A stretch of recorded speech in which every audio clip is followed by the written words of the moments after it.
জন্মগ্রহণ করলো মটু ব্রাহ্মণের ঘরে, আর মায়ের নাম রচনা দেবী। কোন মাসে জন্মগ্রহণ করলো বললাম গো? মাসটা কি মাস? কার্তিক মাস, নিয়ম সেবার মাস। আর দিনটা উত্থান একাদশী। আচ্ছা, যারা যারা কীর্তন গান শুনতে এসেছেন একাদশী করেন কেউ? একটু হাত দুটি তুলবেন। কালকেই একটা একাদশী পার হলো। কি নাম ছিল একাদশীটা?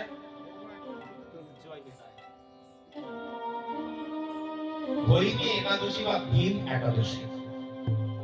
কালকে একাদশী গেছে, আজ আবার একটা শুভ তিথি। আজকে তিথিটা কি জানেন?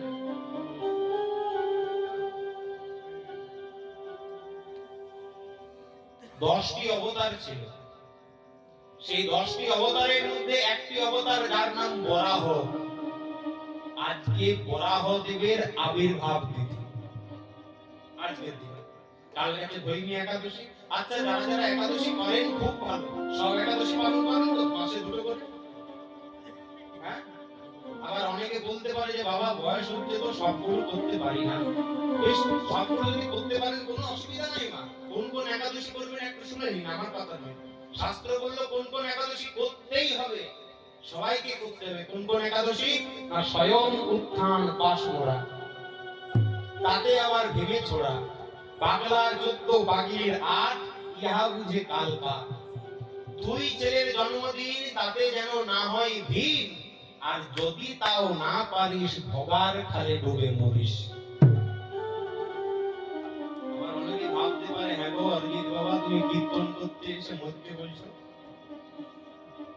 আমি বলছি না বাবা। কোন কোন একাদশী করতে হয়?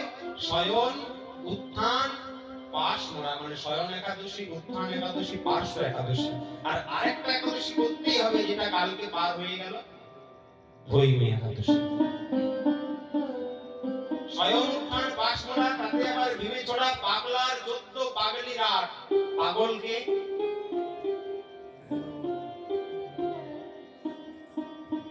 পাগলকে সবাই পাগল মানে।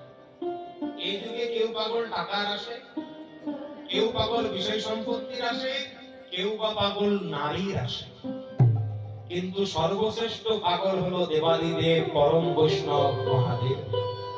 পাগলার 14 মানে শিব চতুর্দশী।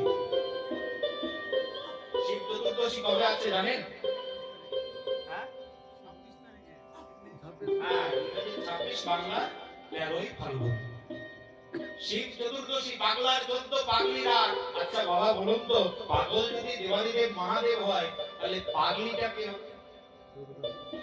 হ্যাঁ হ্যাঁ, দেখো এতক্ষণ গল্প করছো, কত মন দিয়েছো, একটু উত্তর দিচ্ছি।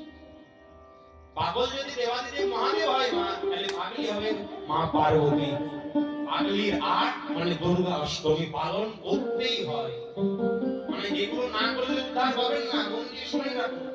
শিব চতুর্দশী, দুর্গা অষ্টমী, দুই ছেলের জন্মদিন। কোন ছেলে? বড় ছেলে একজন আছে যার জন্ম ত্রেতা যুগে হয়েছে।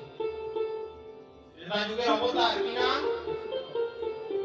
শ্রী রামচন্দ্র, যাকে বলা হয় রামনবমী পালন করবেন।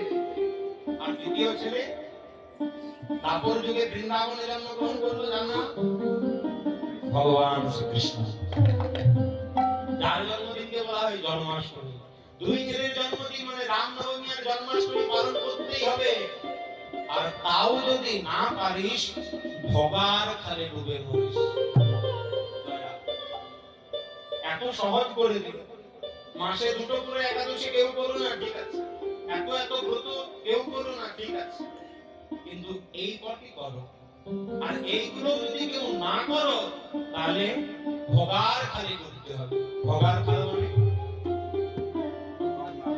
সুরধনী প্রতিপাবনী মা গঙ্গা। সেই ভগীরথ মা গঙ্গাকে স্বর্গধাম থেকে মর্তলোকে এনেছে। সেই জন্য মহাদেব বলছে শোনো, কেউ যদি কিছু না করো ক্ষতি নাই, কিন্তু সারা বছরে একবার গঙ্গা অবগাহন করো। আমাদের মনের মধ্যে একটা ভুল আছে বাবা, আমরা সবাই বলি গঙ্গা স্নান করতে যাব। গঙ্গা স্নান কোনোদিন হয় না, এটা অপরাধ। আপনাদের এখানে ভক্ত মানুষ আছে তো তাই বলছি, গঙ্গা স্নান করতে নেই, পুকুরে স্নান করুন, নদীতে স্নান করুন, ডোবাতে স্নান করুন, কিন্তু গঙ্গা অবগাহন। গঙ্গা অবগাহন মানে কেমন ডুব দেবেন না, না ডুব দেওয়া চলবে না। গঙ্গার মধ্যে দাঁড়িয়ে, এক পক্ষ গঙ্গার জলে দাঁড়িয়ে একজন ছেলে তার মাকে যেমন কোল দেয় তেমন ভাবে করে গঙ্গার জল মাথায় নিতে হয়। এটাকে বলা হয় গঙ্গা অবগাহন। গঙ্গা স্নান কোনদিন করবেন না। তাই সুদামা জন্মগ্রহণ করছে কোন দিন গো? শুভ কার্তিক মাস, উত্থান একাদশী, শুভ কার্তিক মাস, উত্থান একাদশী, জনমিল সুদামাতে, জনমিল সুদামা। উত্থান একাদশী, জনমিল সুদামা।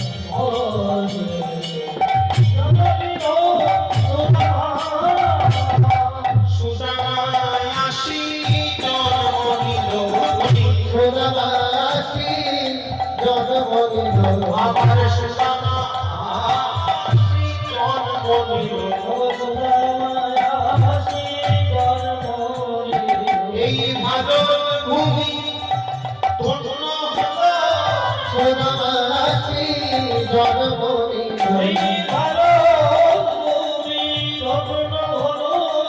সুদামাসি জন্মনিল।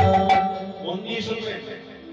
সেই ভক্ত সুদামা বৃন্দাবনের বিদর্ভ গ্রামে জন্মগ্রহণ করল। বাবার নাম মটুক ব্রাহ্মণ, মায়ের নাম রচনা দেবী। কোন দিন জন্মগ্রহণ করলো? কার্তিক মাস, উত্থান একাদশী। যেই না সুদামা বৃন্দাবনে জন্মগ্রহণ করেছে, আর সুদামাকে পাওয়া মাত্রই ভগবান কৃষ্ণ আজ বিনোদ খেলায় মত্ত হয়ে গেছে। সুদামাকে পাওয়া মাত্রই ভগবান কৃষ্ণ বিনোদ খেলায় মত্ত হয়ে গেল, কারণ ভগবান কৃষ্ণের সব থেকে কাছের বন্ধু ছিল ভক্ত সুদামা। কিন্তু মায়েরা গো, এই যে কীর্তন শুনতে এসেছেন, একটু জেনে নিন যে এই সুদামা পূর্ব জন্মে কে ছিল। এই সুদামা কি কারণে ভগবান কৃষ্ণের এত প্রিয় ভক্ত, প্রিয় বন্ধু হলো? ভগবানের সান্নিধ্য লাভ করা মুখের কথা নয়। ভগবানের সান্নিধ্য লাভ করতে হলে অনেক কঠিন তপস্যার প্রয়োজন, অনেক বড় ত্যাগের প্রয়োজন। সুদামা কি এমন ত্যাগ করলো যার জন্য ভগবান কৃষ্ণের সঙ্গ পেল? এই সুদামা পূর্ব জন্মে কে ছিল জানেন? পদবর্তা মহাজনে কলমে দিলেন, বলছে কে গো সুদামা কে জানো? বলছে ত্রেতার ভর কাশী জন্মনিল, ত্রেতার ভরতাসি জন্মনিল, ত্রেতার ভগত আসি জন্মনিল, ত্রেতার ভরতাসি জন্মনিল, যে যমুনা পরেতে সুদামা হলো ভরতাসি জন্মনিল, ত্রেতার ভরতাসি জন্মনিল।